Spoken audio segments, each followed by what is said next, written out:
पेश हो रहे हैं, लेकिन कौन नहीं भागता है हर बार तारीखों के पीछे?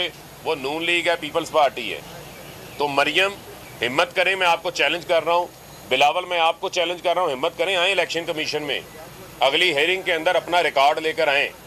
यहाँ पर जिस बंदे को आप खड़ा करते हैं वो तो आज आपका इजी लोड पे चलने वाला बंदा है, तो खुद सामने आए ना।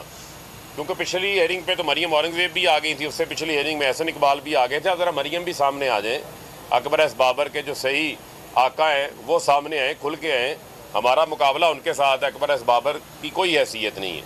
बुनियादी तौर के ऊपर आज हम इलेक्शन कमीशन में मौजूद हैं, पाकिस्तान का आईनी इदारा है। बुनियादी तौर के ऊपर आर्टिकल 224 के तहत जब भी असम्बलियाँ तहलील होंगी, इलेक्शन कमीशन ने तैयार रहना है 90 रोज़ के अंदर इंतखाबात करवाने के हवाले से। अगर कोई ज़मीनी इलेक्शन आता है तो वो 60 दिन के अंदर अंदर इलेक्शन करवाना है।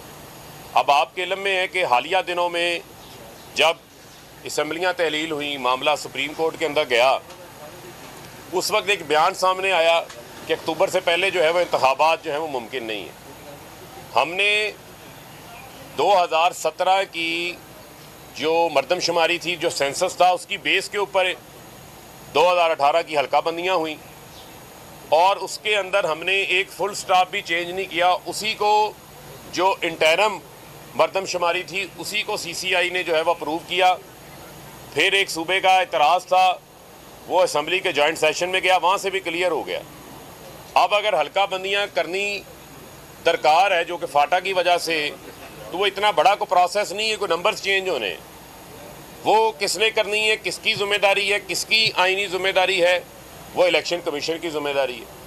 अब ये नहीं हो सकता कि आज ऐलान हो जाए और आइन कहता और 90 रोज़ के अंदर इंतखाबात करने, और आप कहें कि हम 7 माह से पहले इंतखाबात नहीं करवा सकते।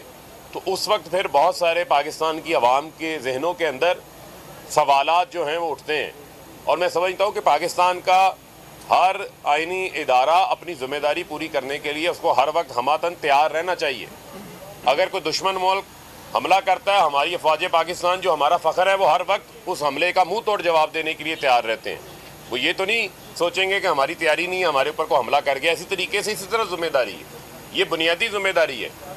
आइन के आर्टिकल 17 के अंदर लिखा हुआ है कि बुनियादी ज़िम्मेदारी है, साफ़ और शफाफ इंतखाबात इलेक्शन कमीशन ने करवाने, ये इलेक्शन कमीशन की ज़िम्मेदारी है। और जो मुल्क के अंदर हालात हैं, जिस तरह एक बैरूनी साजिश के तहत पाकिस्तान के अंदर एक इम्पोर्टेड हुकूमत को जो है वो नाफिज किया गया है, एक ऐसा क्राइम मिनिस्टर बैरूनी साजिश के तहत पाकिस्तान के अंदर लाकर बिठाया गया है जिसके मुंह में ज़ुबान ही नहीं है। कल भारत और अमेरिका से बयान आता है कि पाकिस्तान दहशतगर्दों के ख़िलाफ़ कार्रवाई करे। आज तक हमारे मुल्क से जो क्राइम मिनिस्टर बैठा है उनकी कांपे टांग रही हैं, वो जवाब देने के काबिल ही नहीं है। यानी कि उनके अंदर इतनी हिम्मत ही नहीं पैदा हो रही कि वो उसका जवाब दें, क्योंकि ये तो डू मोर के लिए हिम्मत करें। मरियम और बिलावल इलेक्शन कमीशन आए। PTI रहनुमा फारूक हबीब इस वक्त मीडिया से गुफ्तगू कर रहे हैं। खबरों का सिलसिला जारी है। यहाँ पर वक्त हुआ है एक ब्रेक का। ब्रेक के बाद आप देख सकेंगे शाहीनों की भरपूर परवाज की तैयारी।